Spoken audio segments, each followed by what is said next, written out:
Hello and welcome to this episode of I Don't Know Jack About Parenting, where today I'm going to be talking about to cut or not to cut circumcision. So the big question is this: how are parents like us, who don't have a manual, who are doing the best we can, who feel as though we aren't enough, how are we going to raise healthy, happy children who we are proud of and still keep our sanity in that process? That's the question, and this podcast will give you the answers. My name is Ryan Roy, and welcome to I Don't Know Jack About Parenting, a podcast for parents who are being real with themselves. Hello and welcome back to this episode of I Don't Know Jack About Parenting, where today I'm going to be talking about whether or not to cut or not to cut. We're talking circumcision here. So the reason this even came up, mind you, I have two boys. I'm a man myself. And one of the things that I've noticed in, let's say, Facebook groups or even forums such as Reddit and things like that, this is kind of one of those no topics to speak about.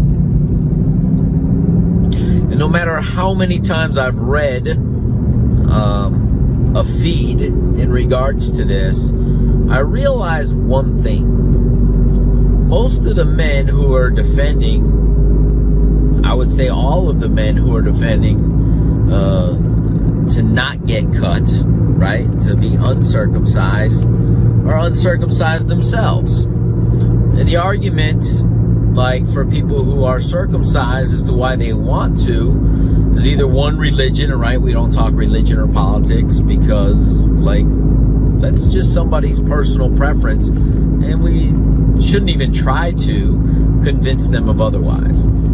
So the other reason is they say, you know, if you do some research, it's not as clean, but if you know how to clean yourself, it's not as clean because there's extra foreskin. So the argument is, well, you know, there could be infection and stuff, and you know, the guys who are like, man, I'm not circumcised and I've never had that problem, so I'm not having my kid circumcised. Why would I want to put him through that torture or pain? You know, just a few hours a day old, based on various religions on a certain day, like 10 days out or 14 days out. I'm not particularly sure about what that is. So I'll say this: I'm circumcised, my son's circumcised. And somebody reached out to me on Facebook. He's like, hey, I've seen you in a couple dads groups with me. I've seen a couple of your comments. You seem reasonable. If it's okay, could I ask you this question? If not, you know, no problem. And the question was simply, hey, are you circumcised? And if, what did you do with your son? And this is this is as simple as it gets. And anyone who's listening to this, who's debating this for themselves, if you're a dad, look, moms out there, I bet you even moms, like, and I explained it to them this way in a couple sentences. And bear with me, this is so freaking basic and simple that, and most people would probably go, yeah, that's probably what the decision's going to be. And I honestly would love to know how many people, percentage-wise, and I'll never know this, do something other than what I'm about to say. I would venture to say it's in the high 90%. What I'm about to say is what happens. Like 99.9. Every father, I don't care who you are, when your son is going to be born, and when he grows up, you want to see a little bit of yourself in that child. You'll be like, yes, my boy, he looks just like me. So my advice to this guy was, just pull his pants down, look at himself, and say, yup, I want him to look that way there too.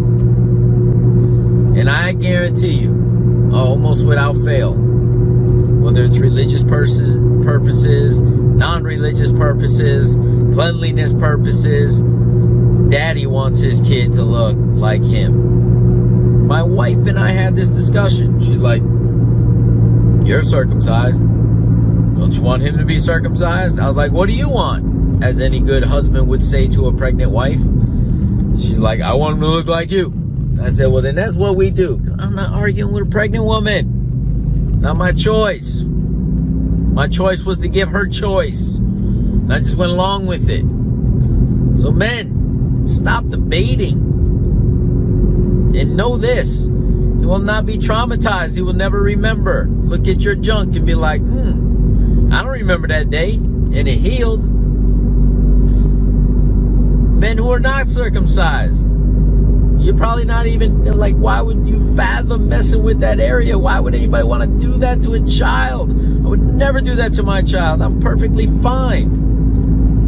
So, men, stop fighting internally with it. And stop asking other men what their junk looks like. Because that's what you're doing when you ask them their opinion. Because they look in their junk and they're like, hey, my junk's perfectly fine the way it is. And this is why I believe your son's junk should look like my junk. And you'll be like, yeah, but I don't want my son's junk to look like your junk. Unless you, like, you're his daddy. So, that's my advice on to cut or not to cut. Look at your own junk. Ladies, moms like your junk enough to sleep with you so she don't mind that you're junk. She wants your son's penis to look like daddy's penis that way. So, let it be.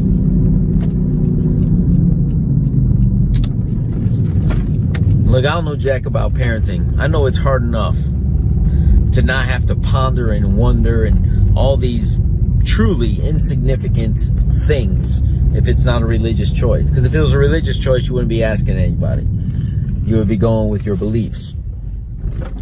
So many bigger fish to fry. So many other, I'm trying to think of an analogy of something to cut. To cut or not to cut. It's a personal choice based on your own junk. We'll see you in the next episode. Do you want to be the dad you wish you had? If so, go get my free book, Be the Dad You Wish You Had, at BeTheDadYouWishYouHad.com. Inside, you'll find my most effective 40 tips to quickly and easily transform yourself into the ideal dad. Go to BeTheDadYouWishYouHad.com now and get it while it's free.